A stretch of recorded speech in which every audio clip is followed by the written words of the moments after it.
Hello everyone, welcome back to Rankers. यार हमने बहुत ही मेहनत के साथ आपके लिए एक सीरीज़ लाया, that is top 5 question solving series, that is most predicted for JEE main 2023। और ये हम चैप्टर वाइज आपको करा रहे हैं। बिल्कुल बिल्कुल। और maths, chemistry, organic chemistry videos आपको मिल ही रही होंगी, तो आज से फिजिक्स की वीडियोज भी आनी स्टार्ट हो जाएंगी। और आज हम स्टार्ट करने जा रहे हैं थर्मोडाइनेमिक्स से। बिल्कुल सर। तो सर, इसमें आप कैसे 5 प्रॉब्लम्स को टारगेट करेंगे? बेसिकली जैसे अभी तक जो भी जेई मेन का अभी ट्रैक रिकॉर्ड रहा है हम्म। कि वो पर्टिकुलर किस टाइप से क्वेश्चंस पूछते हैं। जैसे थर्मोडायनेमिक्स में कॉर्नोट साइकिल पे बेस्ड, कॉर्नोट इंजन पे बेस्ड, इंजन की इफिशियंसी या रेफ्रिजरेटर, और ये ग्राफ वाला जो अप्रोच होता है उस पर बहुत सारे क्वेश्चंस ग्राफ पूछे वाला तो जाते सर हैं। अभी मेरे दिमाग में एकदम हाँ हाँ फिगर हाँ, बन गया है। जब भी हम लोग एग्जाम दिए सर, बिल्कुल ग्राफ बिल्कुल। वाला ग्राफ हर वाला तो एग्जाम में आता हर है एग्जाम में बल्कि। आता है, इवन एडवांस में भी पूछा जाता है बिल्कुल है ना। बिल्कुल। तो कोशिश ये कि भाई 5 सवाल में जो सबसे ज़्यादा इंपॉर्टेंट हो सकता है वो क्या हो सकता है। तो कुछ ग्राफिकल अप्रोच पे क्वेश्चंस हो सकते हैं, और कॉर्नोट इंजन पे बेस्ड तो आना ही आना बिल्कुल। है ना। तो यही है, अब इसी के बेसिस पे हम लोग आगे बढ़ते हैं, तो कोशिश भाई करते सर हैं। के एफर्ट के लिए आप एक लाइक करना, कमेंट करना। तो सर आप स्टार्ट बिल्कुल करिए। बिल्कुल सर बहुत ही सर। तेजी से, हम टाइम वेस्ट करेंगे नहीं आपका एक भी मिनट। बहुत तेजी से हम 5 क्वेश्चन विद पूरा कॉन्सेप्ट हम आपको कवर बिल्कुल करा रहे बिल्कुल। होंगे। ठीक है सर, ओके। चलिए, थैंक यू सर। तो भाई थर्मोडायनेमिक्स पे आज हम लोग 5 क्वेश्चंस देखने वाले हैं, जो कि इस बार जेईई मेन 2023 के पॉइंट ऑफ व्यू से मोस्ट प्रेडिक्टेड क्वेश्चंस हैं। सबसे ज़्यादा इस टाइप के क्वेश्चंस के आने के चांसेस हैं। तो इसमें हम लोग अब ज़्यादा टाइम वेस्ट नहीं करेंगे, सीधे पहले प्रॉब्लम पे आते हैं जो ग्राफिकल अप्रोच पे बेस्ड है। और ग्राफिकल अप्रोच पे कई बार क्या होता है कि हमको प्रॉपर सोल्यूशन पे भी जाने की ज़रूरत नहीं पड़ती है। अगर हम लोग थोड़ा सा लॉजिक अप्लाई करें तो बहुत ईजिली प्रॉब्लम्स को सॉल्व कर लेते हैं। जैसे यहाँ पर फर्स्ट प्रॉब्लम मैंने जो कंसिडर किया, इसमें क्या दिया हुआ है, an ideal gas expands isothermally from a volume V1 to V2। V1 volume यहाँ पर है, V1 से V2 इधर है। एक आइडियल गैस को एक्सपेंड किया गया है A to B isothermal process के थ्रू, और इसके बाद इसको कंप्रेस किया गया है ओरिजिनल वॉल्यूम V1 तक। यहाँ से फिर इसको कंप्रेस किया है V1 तक, और इसमें एडियाबैटिक कंप्रेशन किया गया है। इनिशियल प्रेशर दिया गया है P1 और फाइनल प्रेशर दिया गया है P3। Then total work done is W, और टोटल वर्क डन को W बताया गया है। तो इस प्रॉब्लम में हमें कुछ यहाँ पर ऑप्शंस को मैच करा के बताना है कौन सा सही होना चाहिए। तो यहाँ पर जैसा कि हम लोग देख सकते हैं कि भाई पहले A से B तक इसमें आइसोथर्मल एक्सपेंशन है। आइसोथर्मल एक्सपेंशन के बाद जब ये कंप्रेशन करके हम लोग उसी वॉल्यूम तक आएंगे, तो इसमें जो एडियाबैटिक ग्राफ होता है वो आइसोथर्मल ग्राफ के ऊपर चला जाता है। तो अगर हम लोग लॉजिकली इसमें देखें तो A से B में जो हमें वर्क डन मिलेगा वो पॉजिटिव वर्क होगा। ध्यान देना है, यहाँ पर A से B में जो वर्क डन होगा वो पॉजिटिव होगा। ये वाला वर्क डन हमें मिलेगा A से B तक में, और ये अपने आप में पॉजिटिव है। लेकिन जब हम लोग B से C पर आएंगे तो B से C पे आते समय जो हमें वर्क डन मिलेगा वो B से C में वर्क डन हमें मिलेगा नेगेटिव। तो B से C में ये सारा वर्क डन हमें नेगेटिव मिलने वाला है।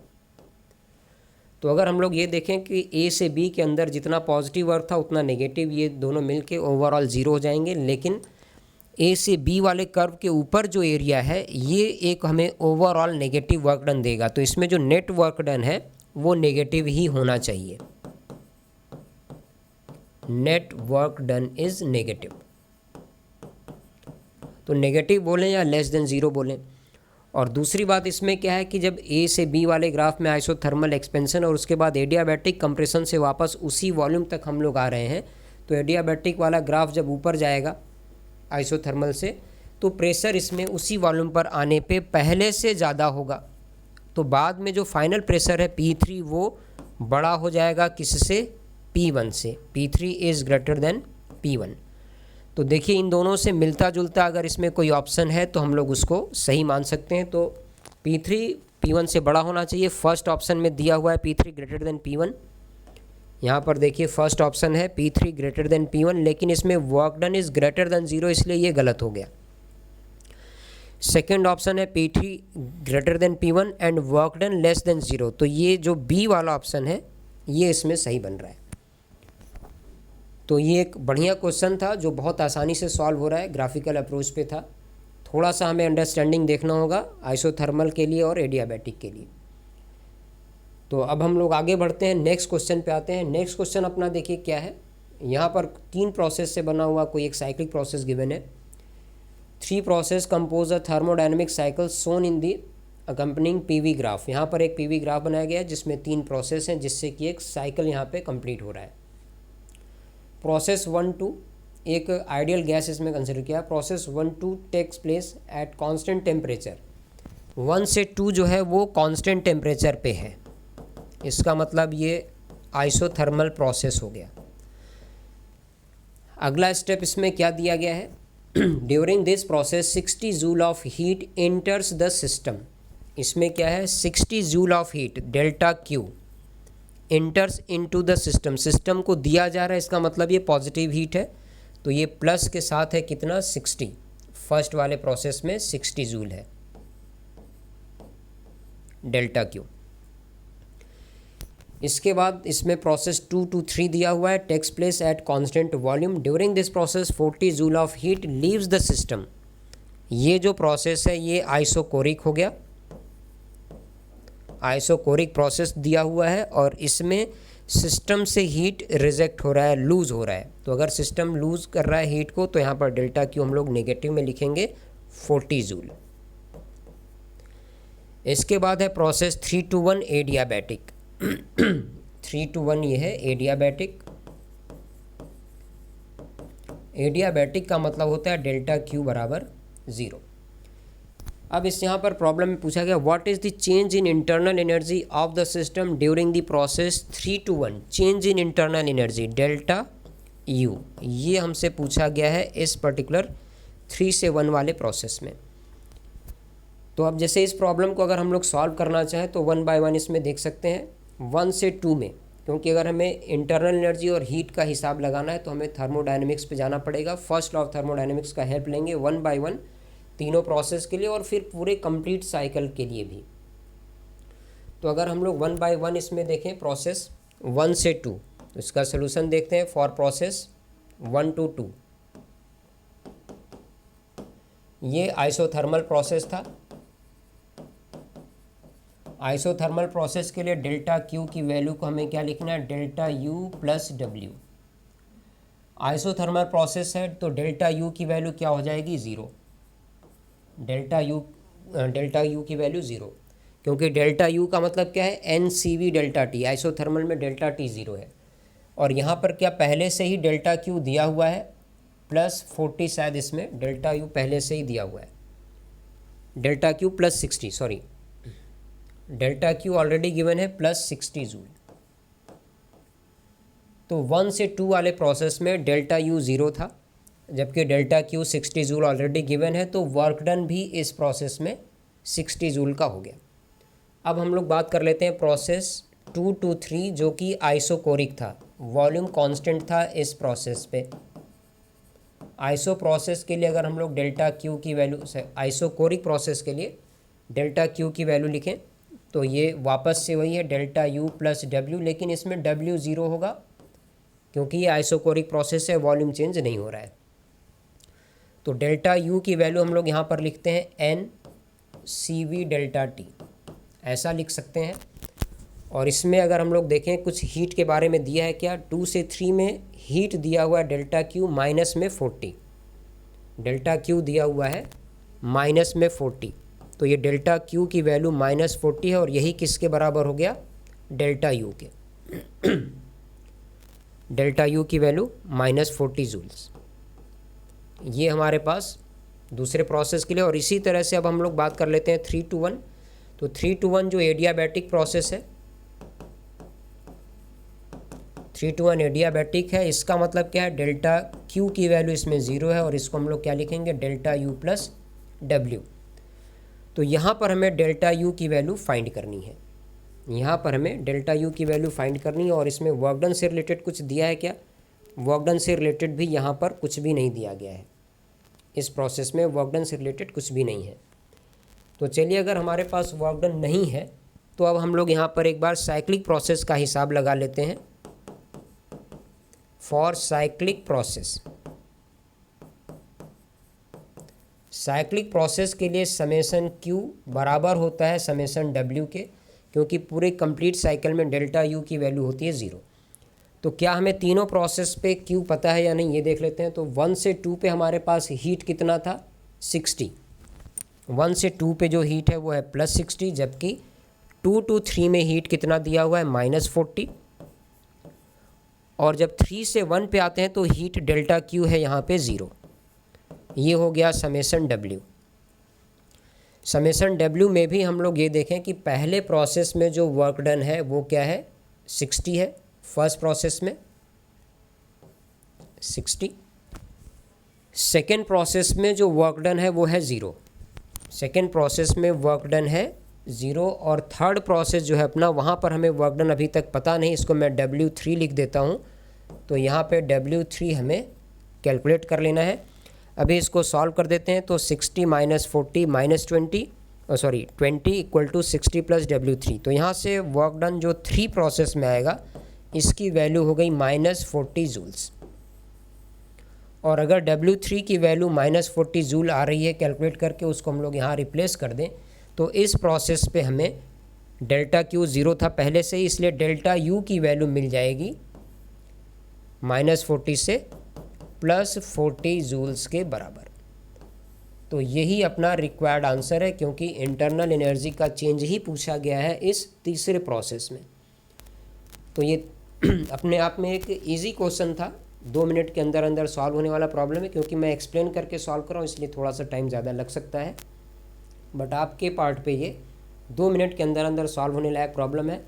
3 प्रोसेस हैं, तीनों पे 1 by 1 first law of thermodynamics apply करना है। सब में एक ही इक्वेशन यूज़ करना है, delta Q equal to delta U plus W. Delta Q delta U और डब्ल्यू का हिसाब लगाते चले जाइए, प्रॉब्लम अपने आप सॉल्व हो जाएगा।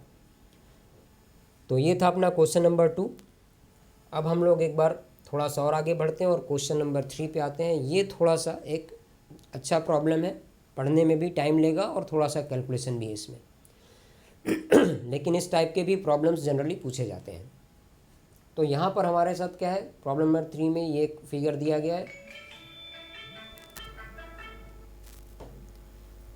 यहाँ पर एक फिगर शो किया गया है जिसमें कंटेनर, इसका लेंथ है 30 सेंटीमीटर, जिसमें 10 सेंटीमीटर एक सेपरेटर के लेफ्ट में है, 20 सेंटीमीटर एक सेपरेटर के राइट में है।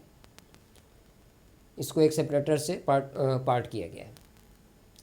इसमें जो सिलेंडर लेफ़्ट वाला पार्ट है इसमें टेम्परेचर दिया हुआ है 100 केल्विन, ये 100 केल्विन टेम्परेचर पे है, जबकि राइट वाले में टेम्परेचर दिया है 400 केल्विन। प्रेशर के बारे में इसमें कुछ बताया क्या, this separator is dynamic but weekly conducting heat very slowly.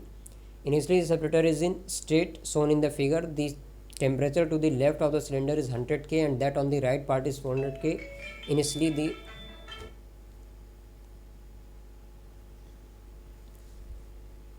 the separator is in equilibrium. Initially इसमें देखिए ये थोड़ा सा ध्यान देने वाला एक पॉइंट है। Initially the separator is in equilibrium.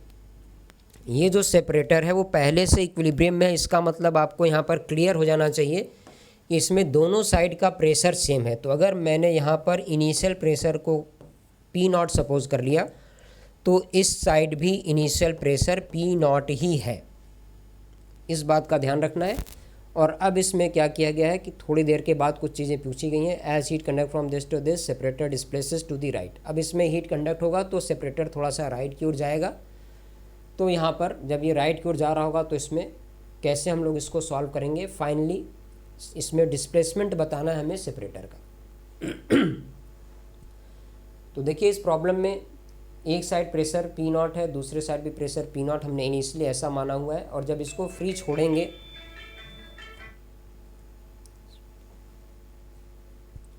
इसको जब फ्री छोड़ा जाएगा तो फ्री छोड़ने के बाद इसमें क्या होगा, धीरे धीरे इसमें हीट कंडक्ट होगी, क्योंकि एक साइड टेम्परेचर ज़्यादा है तो दूसरे साइड हीट कंडक्ट होगी। और ये तब तक कंडक्ट होती रहेगी जब तक दोनों साइड का टेम्परेचर सेम नहीं हो जाए।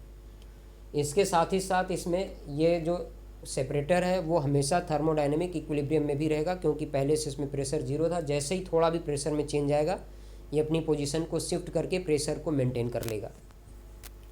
और अंदर इस सिस्टम में एनर्जी का ट्रांसफ़र भले ही हो, लेकिन इस पूरे सिस्टम की एनर्जी अपने आप में कंजर्व होगी। तो हम लोग इसको एक बार सॉल्व करते हैं। अगर इसको सॉल्व करके देखा जाए तो जैसे थोड़ी देर के लिए मैं मान लेता हूँ कि इसमें लेफ़्ट हैंड साइड में नंबर ऑफ़ मोल्स हैं N1 और RHS में नंबर ऑफ़ मोल्स हैं N2। RHS में नंबर ऑफ मोल्स हैं N2। तो यहाँ पे अब क्या है कि अगर हम लोग एक बार N1 और N2 का हिसाब अप्लाई कर ले तो इधर जो वॉल्यूम अगर हम लोग V सपोज करेंगे तो उसका दोगुना वॉल्यूम है RHS में। तो इस प्रॉब्लम में हमें क्या करना है, एक बार तो हम लोग गैस वाला इक्वेशन अप्लाई कर लेते हैं, PV इक्वल टू nRT। तो मान लीजिए लेफ़्ट में अगर हम लोग वॉल्यूम को V0 सपोज करते हैं और RHS में वॉल्यूम इसका दोगुना होगा 2V0, P1 V1 upon T1, sorry PV equal to nRT। तो P0 into V0 equal to number of moles N1R into T0। T0 की वैल्यू क्या है इसमें 100। दूसरे साइड देखें, P0 2V0 is equal to N2R into temperature क्या है दूसरे साइड 400। इनको डिवाइड कर देते हैं तो P0 V0 कैंसिल हो जाएंगे, यहाँ से डिवाइड होगा तो 4 आ जाएगा, R से R कैंसिल हो जाएगा। तो इसमें हमें कैलकुलेशन मिलेगा 4N2 equal to 2N1, 4N2 equal to 2N1, या फिर N2 की वैल्यू हम लोग या N1 की वैल्यू लिख सकते हैं 2N2 के बराबर। तो N2 को क्या लिख लीजिए इसमें 2N, N1 को 2N2। तो ऐसा हमने क्यों किया कि नंबर ऑफ़ मोल्स हमें हर साइड पता होना चाहिए। क्यों पता होना चाहिए? क्योंकि जब ये एक्सपेंड होगा तो number of moles each side अपने आप में कंजर्व रहेंगे। अब फाइनली क्या है, इस सिस्टम की हमें एनर्जी को कंजर्व करा देना है। मान लीजिए फाइनली इस सिस्टम का जो टेम्परेचर है वो T हो गया, इस सिस्टम का फाइनल टेम्परेचर मान लेते हैं T। तो जब फाइनल टेम्परेचर T होगा, फाइनल प्रेशर दोनों का कुछ P होगा, तो PV बराबर हो जाएगा nRT। PV बराबर क्या होगा nRT। तो नंबर ऑफ़ मोल्स जब इसमें डिफरेंट है तो PV इक्वल टू nRT से हम लोग इसको सॉल्व कर लेते हैं। PV इक्वल टू nRT से इसको सॉल्व कर देंगे तो फाइनली मान लीजिए कि इसमें प्रेशर और टेम्परेचर, जैसे P1 फर्स्ट साइड प्रेशर है P, वॉल्यूम मान लेते हैं V1 लेफ्ट हैंड साइड में, फाइनल वॉल्यूम V1। तो P इंटू V1 बराबर क्या होगा N1R इंटू T। दूसरे साइड जो वॉल्यूम होगा वो हो जाएगा P, प्रेशर तो P रहेगा, वॉल्यूम मान लीजिए दूसरे साइड हो गया V2, तो इसकी वैल्यू होगी N2R into T। PV equal to nRT। इस बार टेम्परेचर सेम हो गया। फिर से हम लोग इनको डिवाइड कर देते हैं तो P से P कैंसिल हो जाएगा, RT और RT कैंसिल हो जाएगा। तो हमारे पास कैलकुलेशन आएगा V1 by V2 is equal to N1 by N2। और N1 बाई N2 की वैल्यू अगर हम लोग यहाँ पर देखें तो N1 बाई N2 की वैल्यू है 2। N1 बाई N2 की वैल्यू क्या है 2 है।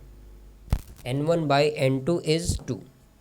तो V1 इसमें कितना मिलेगा हमें 2V2 के बराबर। तो अगर हम लोग फाइनल वॉल्यूम देखते हैं V1 बराबर 2V2, V1 बराबर 2V2 का मतलब क्या हुआ, ये 10 सेंटीमीटर किधर चला जाएगा राइट में, क्योंकि ये 10 है इधर 20 है। जब ये 10 सेंटीमीटर राइट की ओर चला जाएगा तो यहाँ पे 20 हो जाएगा और उधर 10 हो जाएगा। तो ये रेशियो में मिल जाएगा। इस तरह से हम लोग इसमें आंसर दे सकते हैं इसका 10 सेंटीमीटर टू दी राइट। तो ये अपने आप में एक बहुत अच्छा प्रॉब्लम था। नंबर ऑफ़ मोल्स दोनों साइड का देखना है। फाइनली दोनों साइड टेम्परेचर भी सेम होगा, प्रेशर भी सेम होगा, तभी ये इक्विलिब्रियम में आएगा। तो फाइनल प्रेशर को सेम कर देना है, टेम्परेचर सेम कर देना है, और ये गैस थोड़ा इधर सेपरेटर इधर उधर मूव करेगा। तो वॉल्यूम फाइनल हमने लेफ़्ट में V1 मान लिया है और राइट में V2 मान लिया है। नंबर ऑफ़ मोल्स का हमने रेशियो पहले ही फाइंड कर लिया और बाद में हमने आइडियल गैस इक्वेशन यूज़ कर लिया है दोनों side, PV equal to nRT, एक बार लेफ़्ट के लिए एक बार राइट के लिए।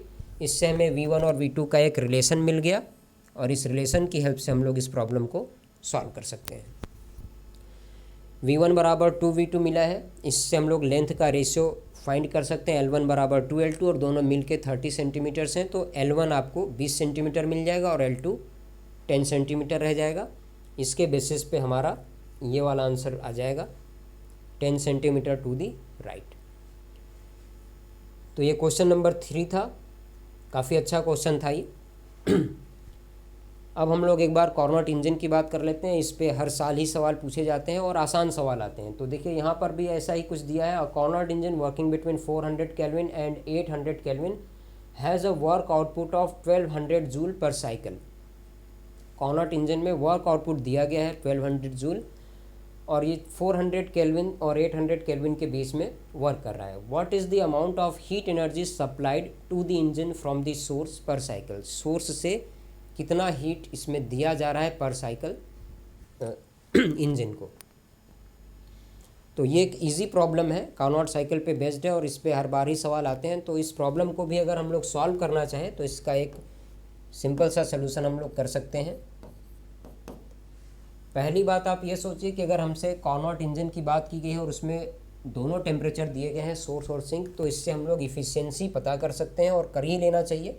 इफ़िशियंसी अगर हम लोग यहाँ पर लिखें कार्नोट इंजन की तो ये होता है 1 - T lower upon T higher, that is 1 - 400 kelvin divided by 800 kelvin. Solve करेंगे तो ये वैल्यू आ जाएगी 1 - 1/2, दैट इज़ 1/2। और ये इफ़िशियंसी का क्या मतलब होता है, ये होता है वर्क डन पर cycle divided by delta Q. इसमें हम लोग सिर्फ गिवन वाला कैलकुलेट करते हैं जो कि सप्लाइड है, रिजेक्टेड हीट नहीं लेते हैं। डेल्टा क्यू सप्लाइड पर साइकिल। तो यहाँ से अगर हम लोग सॉल्व कर दें इसको तो डेल्टा क्यू जो सिस्टम को दिया जा रहा है, जो भी सप्लाई हो रही है, उसकी वैल्यू हमारे पास क्या आ जाएगी 2 टाइम्स ऑफ वर्क डन के बराबर, 2 टाइम्स ऑफ वर्क डन पर साइकिल। तो ये कैलकुलेशन करके देख सकते हैं। वर्क डन हमारे पास 1200 जूल है, 2 से मल्टीप्लाई कर देंगे तो अपना आंसर हो जाएगा 2400 जूल। ये कैलकुलेशन आ गया, सी ऑप्शन इसमें करेक्ट होना चाहिए। तो इस तरह से ये 4th क्वेश्चन था जो इजी था और इस टाइप के क्वेश्चंस हर साल पूछे जा रहे हैं, इसलिए इसमें ज़्यादा दिमाग लगाने की ज़रूरत नहीं होती है ना। चलिए, ये एक लास्ट क्वेश्चन है आज का हमारा, और ये आज जो भी हमने क्वेश्चंस लिए उसमें से मेरा फेवरेट क्वेश्चन है। इस प्रॉब्लम में कुछ ऐसा दिया है, एक पीवी डायग्राम दिया गया है, साइक्लिक प्रोसेस दिया गया है। The process performed on 1 mole of monoatomic gas. Process किस पे किया गया है, 1 मोल ऑफ मोनोएटमिक गैस। जो इम्पॉर्टेंट पॉइंट होते हैं उनको अंडरलाइन कर लेना चाहिए प्रॉब्लम को सॉल्व करते समय, जिससे कि आपको बार बार प्रॉब्लम को पूरा पढ़ने की ज़रूरत ना पड़े। ड्यूरिंग द प्रोसेस ABC, इस प्रोसेस की बात हो रही है। During the process ABC heat is absorb by the system till point B। इस B पॉइंट तक ही सिस्टम में हीट एब्जॉर्ब हो रहा है, ये ध्यान देना है। इसके बाद से हीट रिजेक्ट होने लगा। Thereafter B system reject heat, इसके बाद से हीट रिजेक्ट हो रहा है। B से C में भी रिजेक्ट होगा और इसके बाद C से D में भी रिजेक्ट होगा, क्योंकि यहाँ पर देखिए कांस्टेंट प्रेशर पे वॉल्यूम डिक्रीज हो रहा है, तो C से D में भी हीट रिजेक्ट होगा। तो इस प्रॉब्लम में ध्यान देने वाले जो पॉइंट्स हैं क्योंकि हमसे अगर कुछ भी ऐसा पूछा जाए, इफ़िशियंसी की बात की जा रही है, तो सिस्टम जहाँ पे हीट एब्जॉर्ब करता है वो हमारे कैलकुलेशन का एक इम्पॉर्टेंट पॉइंट होता है। तो प्रोसेस D to A इसमें जो डेल्टा क्यू है वो पॉजिटिव होगा। क्यों पॉजिटिव होगा, क्योंकि इसमें प्रेशर को बढ़ाया जा रहा है कांस्टेंट वॉल्यूम पे, तो इसमें टेम्परेचर भी बढ़ाया जा रहा होगा, हीट सिस्टम को दिया जा रहा है।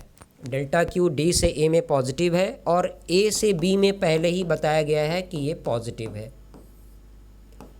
बी से सी की बात करें तो नेगेटिव, पहले से ही बता दिया गया है।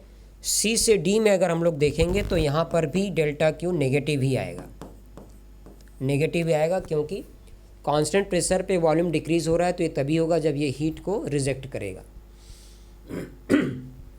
तो इफ़िशियंसी के लिए हमें पॉजिटिव हीट की ज़रूरत पड़ती है और इफ़िशियंसी की ज़रूरत पड़ती है। तो पॉजिटिव हीट का हमारे पास ये दो कैलकुलेशन है। और वर्क डन साइक्लिक प्रोसेस में क्या करते हैं, पूरे साइकिल के एरिया से हम लोग लिख सकते हैं अगर ये फाइंड किया जा सकता है तो यहाँ पर हम लोग एक बार वर्क डन कैलकुलेट कर लेते हैं। ये सबसे आसान काम है इस कैलकुलेशन में। तो यहाँ पर अगर हम लोग एरिया देखें तो base into height upon 2, V0 4V0, ये हो जाएगा 3V0। V0 और 4V0 से 3V0 आएगा। P0 और 4P0, इसमें 3P0 आएगा, तो 3P0 3V0 divided by 2, 9 times P0 V0 by 2। ये तो हो गया work done. Work done upon heat, तो ये जो दो हीट है अपने लिए, अगर ये दोनों हम लोग कैलकुलेट कर लें तो इफ़िशियंसी हमें मिल जाएगी। इनका कैलकुलेशन हमें देखना है। तो पहले हम लोग बात कर लेते हैं डी से ए, ये एक आइसोकोरिक प्रोसेस है। पहले हम लोग बात कर लेते हैं डी से ए। तो डी से ए क्या है, एक आइसोकोरिक प्रोसेस है। आइसोकोरिक प्रोसेस है तो डेल्टा क्यू यहाँ पर हमें कैसे लिखना है, N C V delta T. Gas लिया गया है मोनोएटमिक, यहाँ पर ध्यान दीजिए गैस कौन सा लिया गया है, मोनोएटमिक। 1 मोल है, मोनोएटमिक गैस है, तो मोनोएटमिक गैस के लिए सी वी 1 मोल और मोनोएटमिक है तो 3/2R। सी वी की वैल्यू 3R/2 होती है मोनोएटमिक गैस के लिए, into delta T. N R delta T को हम लोग डेल्टा पी वी भी लिख सकते हैं, 3/2 P final V final minus P initial V initial, ऐसा भी इसको हम लोग लिख सकते हैं। तो देख लीजिए डी से ए में हमारे पास क्या कैलकुलेशन है, पी फाइनल वी फाइनल कितना होगा, 4 P not V naught minus P not V naught, तो 3 P not V, 3 P not V, 3/2 पहले से है, 3 पी नॉट वी नॉट इसमें और आ गया, तो ये 9/2 हो गया।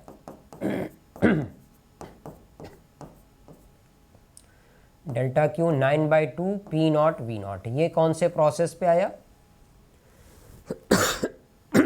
सॉरी डी से ए प्रोसेस पे। इसके बाद हम लोगों को एक कैलकुलेशन और देखना है, ए से बी। ए से बी में भी सिस्टम हीट अब्जॉर्ब कर रहा है, तो ए से बी प्रोसेस में क्या हो रहा है इसको भी देख लेते हैं।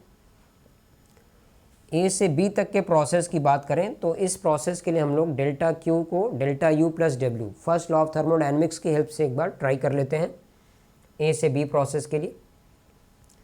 तो यहाँ पे फर्स्ट लॉ क्या है, delta Q is equal to delta U plus W.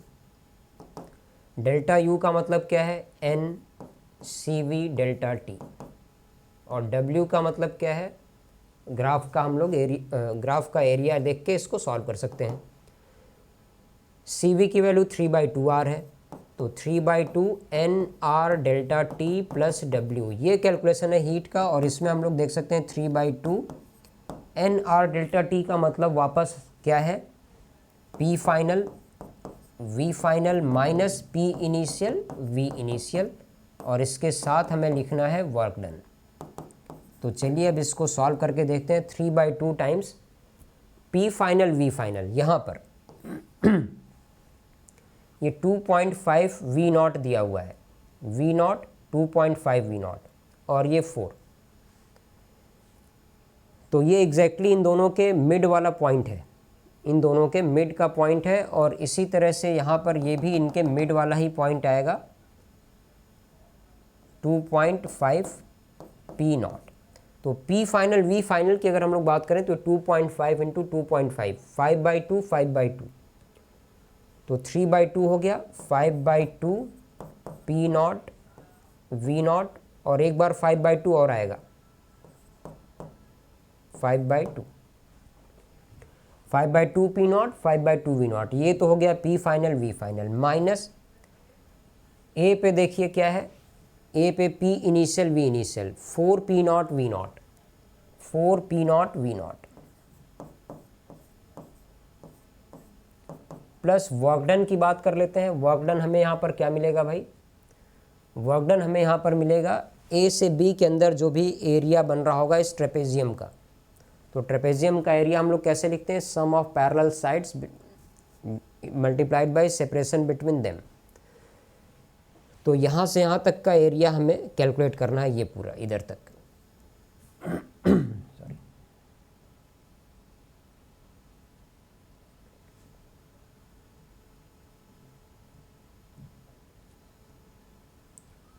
ये एरिया हमें यहाँ से कैलकुलेट करना है।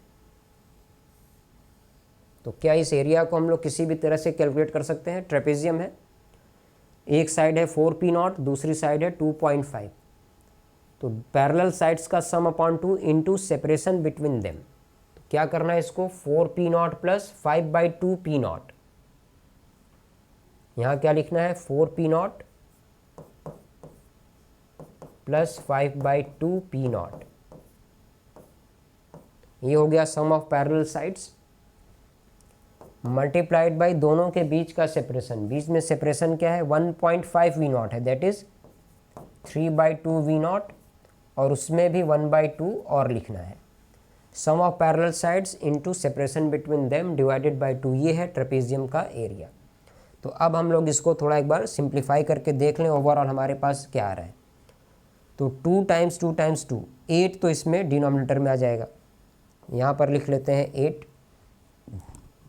यहाँ पर ये है 4 × 4 हो गया 16, ऊपर है 25 - 16 हो गया 9, और 9 × 3 27 27/8 P not V not, plus यहाँ पे भी देखिए 2 2 और 2, तो 8 इसमें भी आ जाएगा एलसीएम।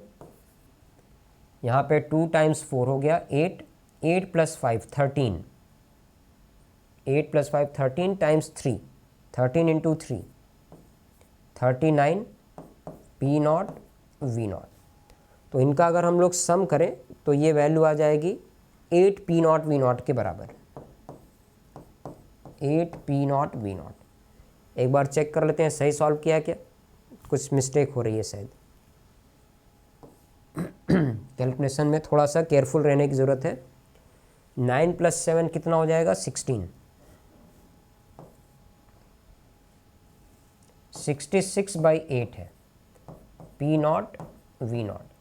2 से डिवाइड कर दिया जाए तो 33/4 पी नॉट वी नॉट, ये वैल्यू आ रही है अपने पास ए से बी प्रोसेस के लिए डेल्टा क्यू की। तो अब देखिए इसमें यहाँ तक मुझे लग रहा है कि हमने सब कुछ कैलकुलेट कर लिया है। तो अब एक बार वापस आ जाते हैं जो भी अपना प्रॉब्लम है। तो प्रॉब्लम में हमसे इफ़िशियंसी पूछा गया है। इफ़िशियंसी पे हमें क्या लिखना है, वर्क डन और heat given to the system. तो हीट हमें चाहिए था ए से डी टू ए प्रोसेस में और ए टू बी प्रोसेस में, और वर्क डन हमारे पास है 9/2 पी नॉट वी नॉट। तो चलिए इसको सॉल्व करते हैं। अब हम लोग इफ़िशियंसी कैलकुलेट कर लेते हैं। अब हम लोग एक बार इफ़िशियंसी यहाँ पर कैलकुलेट कर लेते हैं, इधर ही कहीं लिख लेते हैं इफ़िशियंसी। चलिए यहाँ पर एक बार मैं इफ़िशियंसी आपको बता देता हूँ क्या होना चाहिए। Work done divided by heat supply to the system. Work done हम लोगों ने कैलकुलेट किया है 9/2 पी नॉट वी नॉट, और डिनोमिनेटर में हीट देखिए हमने डी से ए में कितना दिया हुआ है 9/2 P not V naught, 9/2 P not V not, और इसके बाद 33/4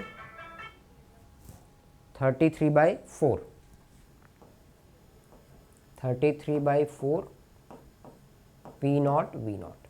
तो इसको अगर हम लोग सॉल्व करना चाहें तो करके देख लेते हैं क्या आता है।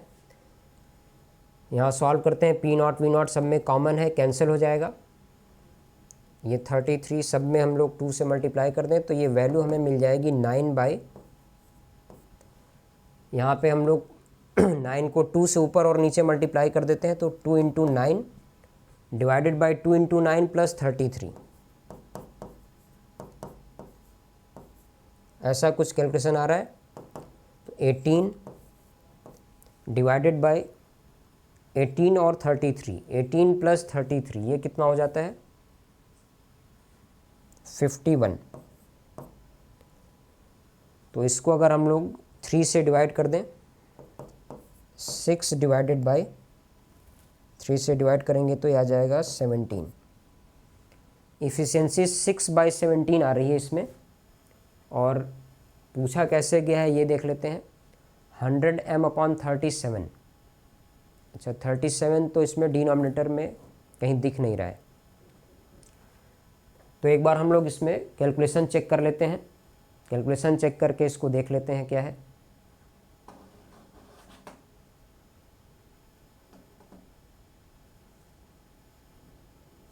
एक बार कैलकुलेशन इसका हम लोग वेरीफाई कर लेते हैं।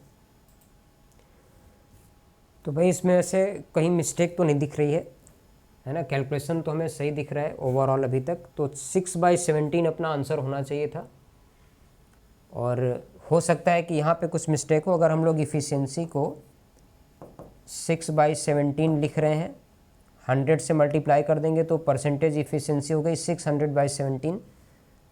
या फिर इसको अगर हम लोग 34 के आसपास ले जाएं, 34, तो ये 1200 और डिवाइडेड बाई 34 लिखा जा सकता है। तो मे बी ये 37 की जगह पे 34 रहा हो, तो उस केस में हम लोग अपना आंसर दे सकते हैं 12। तो ये 12 है अपना यहाँ पर रिक्वायर्ड आंसर। तो इस तरह से हम लोग यहाँ पर ये 5 क्वेश्चन का जो सीरीज़ है उसमें पहला अपना चैप्टर थर्मोडायनेमिक्स इसको कंप्लीट करते हैं। तो चलिए, आई होप कि इससे आप लोगों को हेल्प मिलनी चाहिए, और अभी इसमें हम लोग आगे चैप्टर्स को और कंटिन्यू करेंगे। तो तब तक के लिए bye bye everyone, take care, good night.